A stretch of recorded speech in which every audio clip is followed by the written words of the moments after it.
Bonjour à tous. Je suis d'abord extrêmement honoré et très heureux d'être avec vous aujourd'hui pour parler d'un sujet qui me passionne, qui nous passionne tous, et qui est en fait la manière dont ces nouvelles technologies vont venir révolutionner l'industrie en France. Une de nos convictions, nous avons deux convictions en fait quand on parle d'industrie. La première, c'est qu'il faut essayer de parler d'industrie de façon positive en regardant le futur. Et la deuxième, c'est que nous sommes à l'aube d'une véritable révolution. Je crois qu'on en parlait jusqu'à maintenant. Mais la raison pour laquelle nous pensons que nous sommes à l'aube d'une révolution, c'est que nous pensons que nous sommes à un de ces rares moments de l'histoire où plusieurs technologies arrivent à maturité en même temps et rentrent en résonance les unes avec les autres pour créer des tas de choses nouvelles qu'on a du mal à imaginer. Il y a eu des moments comme ça dans l'histoire. Il y a eu la Renaissance, par exemple. La Renaissance, c'est un moment où on a eu d'immenses progrès dans l'architecture, d'immenses progrès dans la médecine, l'imprimerie, la perspective a été redécouverte. Toutes ces révolutions sont rentrées en résonance pour inventer ce monde nouveau.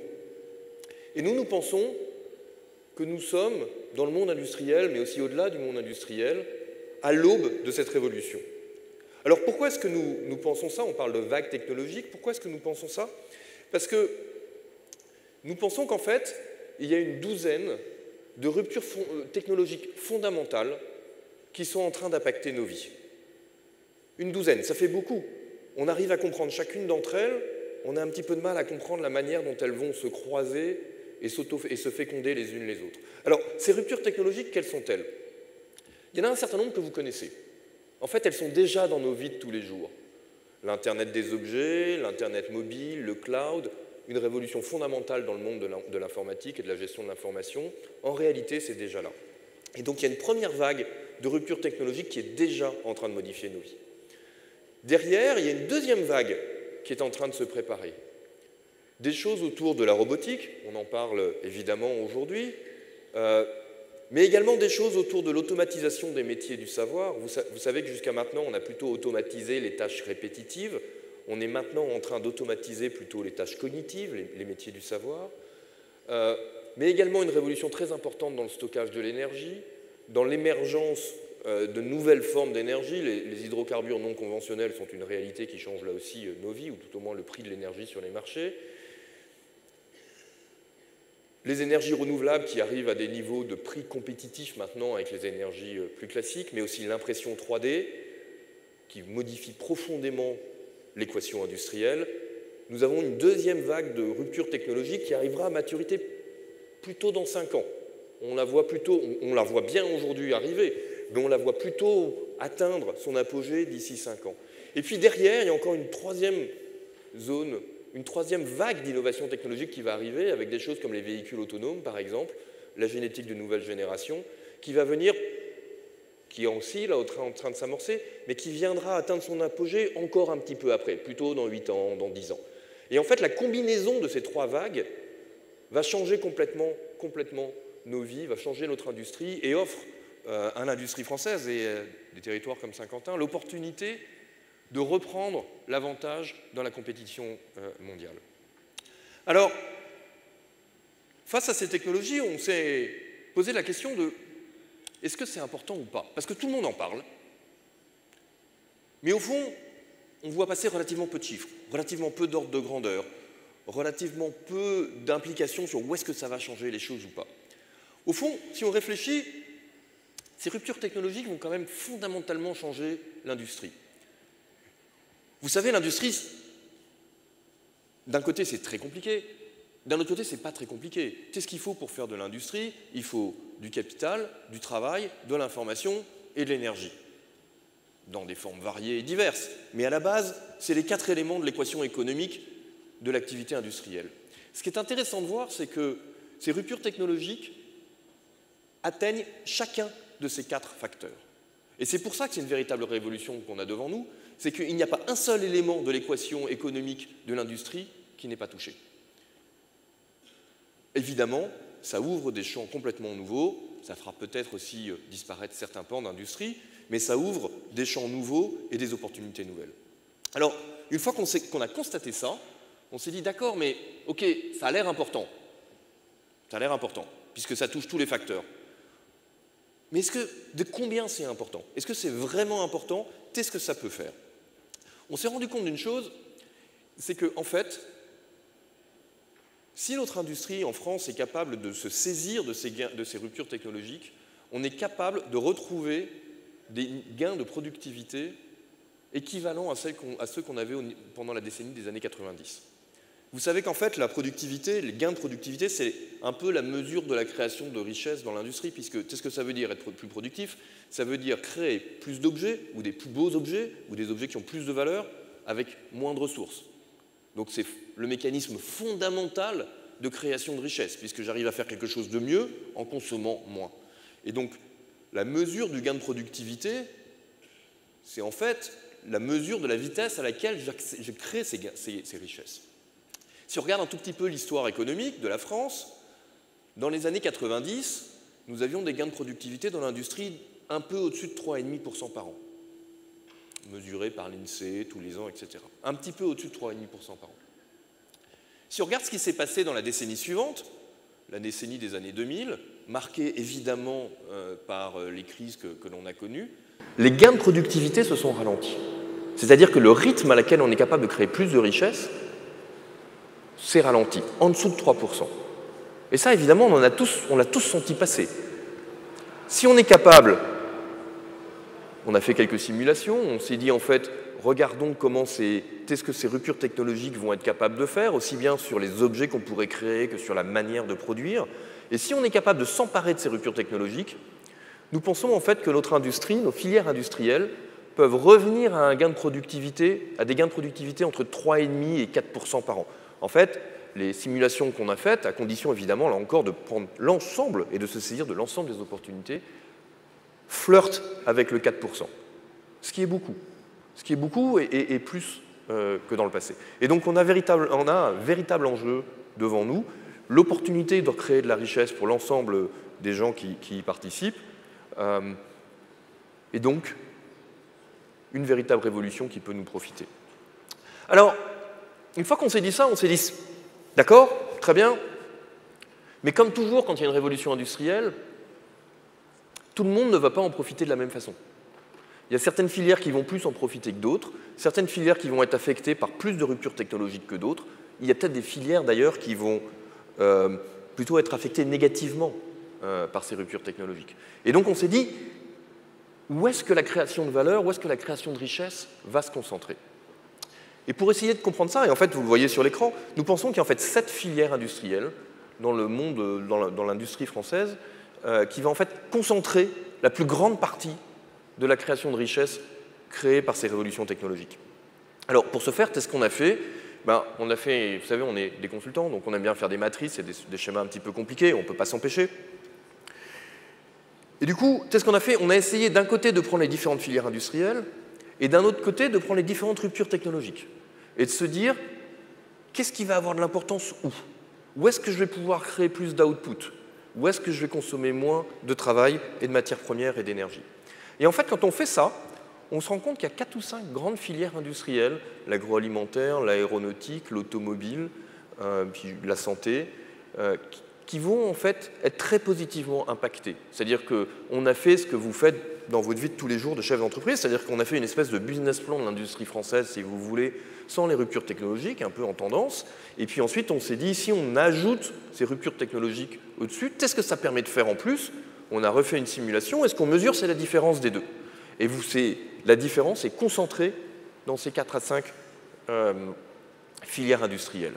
Mais il y a aussi un autre enseignement très important, c'est qu'en fait, il y a 2 endroits qui vont créer énormément de valeur ou qui vont être au cœur de la création de valeur, qui sont évidemment, vous vous en doutez, les télécoms et l'informatique. Parce qu'au cœur de toutes ces ruptures technologiques, il y a un phénomène très important, c'est la gestion et la transmission plus facile de l'information. Et donc, au fond, une très grande partie de la valeur créée par notre industrie va être facilitée et donc captée par les acteurs du monde informatique et des acteurs du monde des télécoms. D'une certaine façon, on est en train de dire que, comme d'habitude, quand il y a une ruée vers l'or, ce sont les gens qui vendent les pelles et les pioches qui ont le plus de chances de s'enrichir. c'est un assez vieux enseignement de l'histoire, il reste toujours vrai, mais ça indique les endroits où la valeur va être créée dans notre tissu industriel. Et puis, le reste des filières vont également capter un petit peu de valeur, un tout petit peu moins. Vous voyez sur cette charte qu'il y a des zones rouges, c'est-à-dire qu'il y a des endroits où, en fait, les ruptures technologiques vont plutôt détruire de la valeur pour la déplacer vers d'autres secteurs. Le domaine de l'énergie est un domaine qui est extrêmement bouleversé, évidemment, par toutes les ruptures technologiques que l'on peut faire sur la gestion de l'énergie, sur le stockage de l'énergie, sur les différentes sources d'énergie, etc., sur la baisse du coût des énergies renouvelables. Mais il est important de noter néanmoins que sur notre page, si vous faites la somme de tous nos petits chiffres, je sais que vous n'arrivez pas à le faire aussi vite et que c'est écrit trop petit, mais si vous faites la somme de tous ces chiffres, il n'y a pas une seule filière dont la somme est négative. C'est-à-dire qu'en fait, tout le monde, toutes les filières industrielles peuvent, à condition de s'adapter, à condition de se réorganiser, à condition de tirer parti de ces ruptures technologiques, arriver à créer plus de richesses par ces ruptures technologiques. Donc un message assez intéressant, on est capable de retrouver des gains de productivité, ces gains de productivité vont être concentrés dans 5 à 7 filières, et puis évidemment, tous les gens qui gèrent de l'information, qui transmettent de l'information, ont un rôle énormément important à jouer.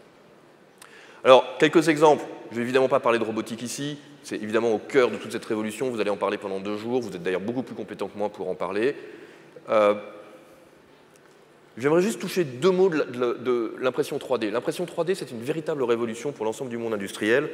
D'une certaine façon, ça facilite le vieux rêve de l'industriel qui est d'arriver à produire un objet spécifique à un client donné à un coût relativement décent. Alors, évidemment, c'est un petit peu le Graal de la production industrielle.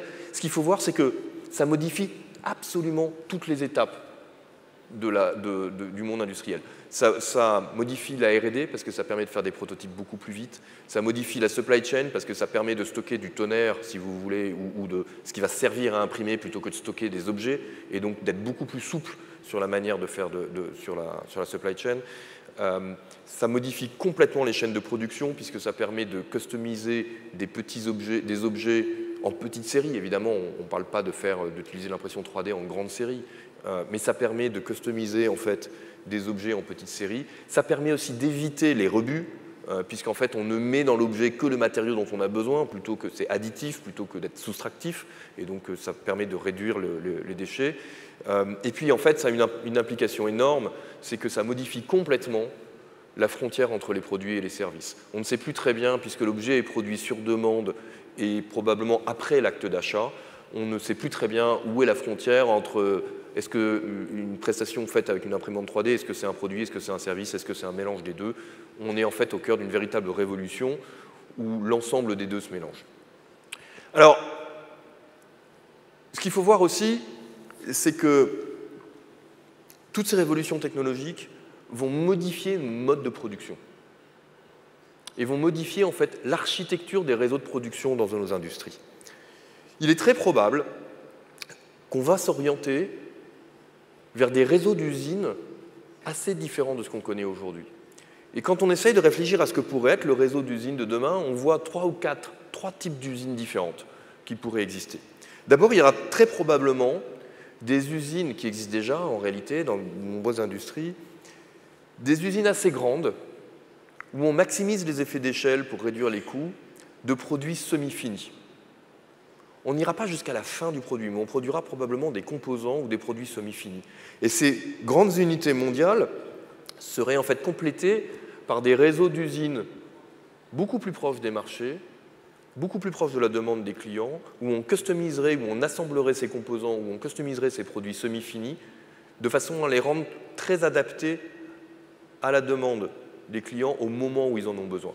Et donc c'est une architecture assez différente du réseau d'usines que celle qu'on connaît aujourd'hui. Chez la plupart de mes clients, la réalité, c'est que l'architecture du réseau d'usines vient plutôt de l'histoire de l'entreprise, des différentes acquisitions, de ce qui s'est passé, de l'endroit où l'entreprise a été fondée, etc. Mais si on avait à repenser aujourd'hui un réseau d'usines, on le repenserait un petit peu dans ces termes-là, de façon à avoir d'un côté les bénéfices des économies d'échelle sur les produits semi-finis ou sur les composants, et de l'autre côté les bénéfices de la customisation en périphérie, proche des marchés.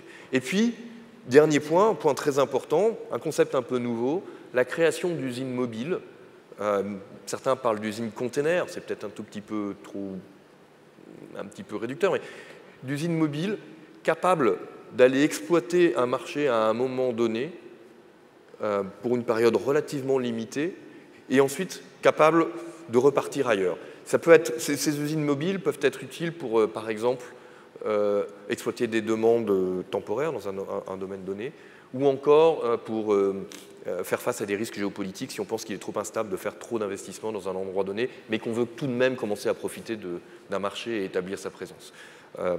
Et en fait, la raison pour laquelle ces réseaux d'usines pourraient fonctionner différemment, c'est évidemment, elles seront donc reconfigurées à l'échelon mondial, comme on en parlait tout à l'heure, et la raison fondamentale pour laquelle on arrive à faire tout ça, c'est évidemment les ruptures que sont l'impression 3D qui permettent de customiser d'un côté, la robotique qui permet d'obtenir des grands gains de productivité dans les unités centrales, et aussi la colonne vertébrale numérique qui permet de coordonner l'ensemble et d'avoir une relativement bonne, d'avoir une bonne coordination de l'ensemble du réseau et de la gestion de la supply chain. Donc non seulement ces révolutions technologiques vont modifier ce que nous produisons, mais elles vont également modifier comment nous produisons nos objets.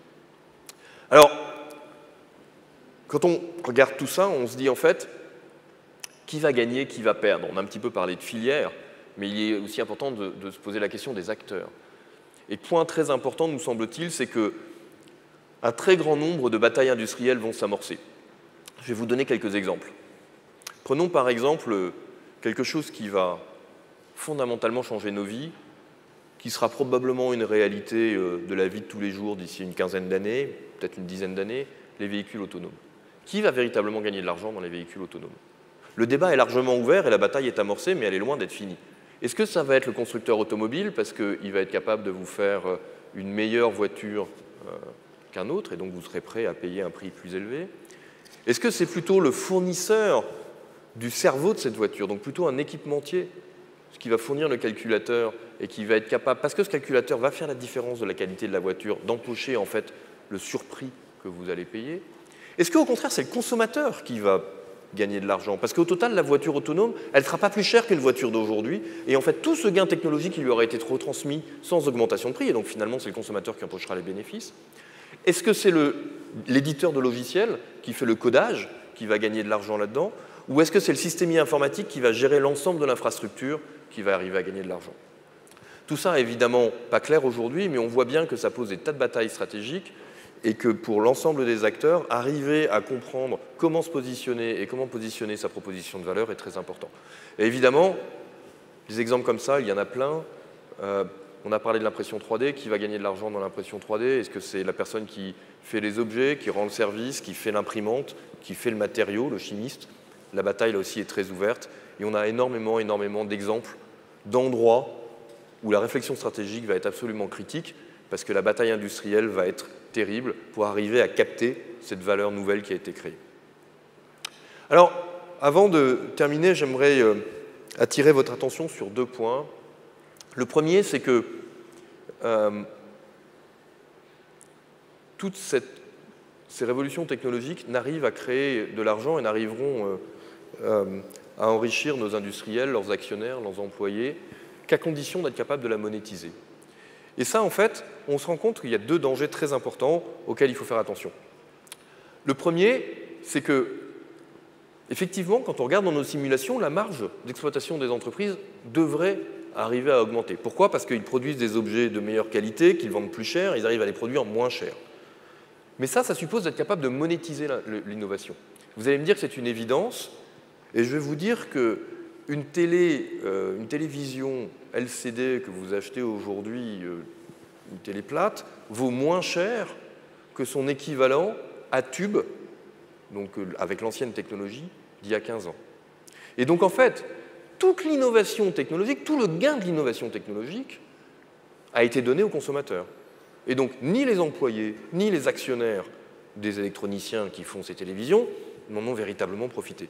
Et donc il y a un enjeu absolument critique pour notre industrie, qui n'est pas très bonne sur ce sujet-là, c'est la qualité de notre marketing stratégique. Il faut absolument, et c'est un enjeu fondamental pour l'industrie française, améliorer la qualité de notre marketing stratégique de façon à être capable de monétiser notre innovation. Sinon, tout le gain de l'innovation va partir à quelqu'un d'autre. Et puis, deuxième sujet très important, beaucoup de ces ruptures technologiques demandent une nouvelle vague d'équipements, en particulier en robots, mais aussi en calculateurs, etc. Et ce que je vois chez mes clients, je suis sûr ce que vous voyez dans la vie de tous les jours, c'est qu'une fois qu'on a décidé de s'équiper, on manque d'une relative discipline sur combien on dépense pour s'équiper. Et donc, il y a une maîtrise de la gestion des investissements qui va être absolument, là aussi, indispensable, parce qu'au nom de « je veux profiter de la rupture technologique », on risque de trop dépenser. Et si d'un côté, on dépense trop en investissement et que d'un autre côté, on ne monétise pas l'innovation, devinez ce qui va se passer. Le retour sur capital employé, qui est quand même la norme de rentabilité de l'industrie, va décroître. Et donc, il faut être capable, pour profiter de cette création de valeur, être capable de mener ces deux batailles de front, augmenter la qualité de notre marketing stratégique et gérer au plus court nos investissements. Je vois l'heure qui tourne. Et donc, peut-être un dernier message. On s'est aussi posé la question de savoir est-ce que notre tissu d'entreprise industrielle et d'ETI est capable de se saisir de cette révolution, de ces révolutions. Et donc, on a repris un petit peu, si vous voulez, notre matrice de tout à l'heure, entre filières et rupture technologique. Et on a cherché à voir à quels endroits nous avions une certaine densité d'ETI capable de se saisir de ces ruptures technologiques. Et il y a tout un tas d'endroits où, en réalité, nous avons trouvé beaucoup de choses très intéressantes. Là, en robotique, il y a beaucoup d'entreprises françaises, automatisation des métiers du savoir, il y a beaucoup de TI françaises qui soit travaillent sur le sujet, soit utilisent ces sujets-là. Mais il y a 2 ou 3 domaines, vous les voyez en rouge sur la charte, comme par exemple le véhicule autonome, peut-être parce qu'il est un petit peu moins mûr, peut-être parce que c'est plutôt le domaine des grands groupes, où notre densité de TI est moins satisfaisante et demande probablement un petit peu plus d'attention. Alors, la question, donc on voit que notre tissu industriel a un certain nombre de zones de force. La question, c'est comment l'accélérer et comment donner les moyens à ces ETI de devenir des véritables champions mondiaux. Et là, il nous semble qu'il y a 2 sujets très importants qui impliquent d'ailleurs les pouvoirs publics dont on parlait, qui se sont exprimés tout à l'heure, et qui ont besoin d'être gérés de façon un petit peu différente. Si vous prenez les endroits où nous avons des zones de force, et vous les avez sur l'écran, la véritable question, c'est comment accélérer l'innovation. Très souvent, ces ETI qui ont quelque chose comme 50, 100 employés, commencent à avoir un business model prouvé, commencent à avoir un produit qui tourne. Le défi suivant est le défi de la mondialisation. Et c'est le défi d'être capable de s'installer tout autour de la planète et de diffuser leurs produits, leur savoir-faire. Ceci demande en général beaucoup de financement. Et si vous regardez l'écosystème du financement en France, il y a en fait un trou qui est qu'il n'est pas très facile de lever quelque chose qui tourne entre 10, 20, 30 millions d'euros. Au fond, ce que me disent beaucoup de mes collègues qui travaillent dans le domaine, et ce que je constate aussi, c'est que quand on est en amorçage, c'est de moins en moins difficile. On trouve de l'argent pour faire de l'amorçage. Quand on veut trouver plusieurs centaines de millions d'euros, on trouve des fonds spécialisés sur le sujet pour reprendre votre entreprise, vous aider, faire des LBO, etc. Mais la phase d'expansion, la phase de croissance, qui demande des fonds sur un business model prouvé, de l'ordre de grandeur de l'EBITDA de l'entreprise à peu près. C'est-à-dire quand il faut investir entre 10 et 50 millions d'euros, notre tissu de financement n'est pas très bien équipé pour faire ça. Et là, il y a un véritable enjeu si on veut accélérer nos ETI pour en faire des champions. Et puis, il y a d'autres domaines, comme l'impression 3D ou les véhicules autonomes, où en fait, il faut faire naître plus de start-up. Le problème est un petit peu différent. Ce n'est pas qu'il faut faire croître des ETI, c'est qu'il faut faire naître plus d'entreprises. Et là, évidemment, le rôle de la puissance publique doit plutôt être d'organiser l'écosystème pour promouvoir l'innovation et pour promouvoir la compétition. Il ne s'agit pas tellement d'organiser des filières, un peu comme dans le sens aéronautique. Il s'agit plutôt de promouvoir l'innovation pour faire naître des bonnes solutions qui vont pouvoir gagner. Et puis, il y a d'autres domaines qui sont un petit peu différents, comme tout le domaine énergétique, où là, pour le coup, la taille des paris qu'il faut faire, prenez l'offshore par exemple, et l'offshore éolien, la taille du pari est tellement grand qu'on ne peut pas espérer qu'une start-up le fasse. Et là, le rôle de la puissance publique est plutôt d'organiser la filière, pour le coup, un petit peu comme on l'a fait dans le nucléaire, comme on l'a fait dans l'aéronautique, comme on l'a fait dans le ferroviaire, de façon à ce que le risque soit partagé entre les membres de la filière, éventuellement, in fine, assuré par la puissance publique quand c'est le donneur d'ordre, de façon à répartir le risque et que les innovateurs puissent trouver que ce risque est acceptable à prendre. Et donc il y a deux dynamiques très différentes à avoir pour les pouvoirs publics. Sur les sujets plutôt du haut, en rouge de mon écran, une dynamique d'organisation de l'écosystème pour promouvoir la concurrence, et plutôt sur les sujets du bas de l'écran, organiser la filière pour rendre le risque acceptable. Évidemment, mélanger les deux ne fonctionne pas très très bien, et toute la question est de savoir quand appliquer le premier jeu de recettes et quand appliquer le deuxième jeu de recettes. Voilà, donc on a fait un petit tour, si vous voulez, des enjeux qui s'ouvrent à l'économie française, des ruptures technologiques qui vont nous permettre de créer beaucoup de richesses, une richesse qui va être inéquitablement répartie entre les différentes filières, beaucoup de batailles industrielles entre les acteurs, deux sujets absolument critiques pour les industriels, le marketing stratégique pour monétiser ces innovations et la gestion rigoureuse des CAPEX pour ne pas se suréquiper, et puis deux sujets pour un sujet de financement pour l'ensemble de l'écosystème et deux sujets pour la puissance publique, savoir quand promouvoir l'innovation et savoir quand organiser la filière pour répartir les risques. Et donc si nous faisons tout ça, nous pensons que la course est partie, nous saurons naviguer au mieux et il n'y a aucune raison que nous n'arrivions pas à faire la course en tête et à recréer de la valeur grâce à notre industrie en France. Je vous remercie pour votre attention.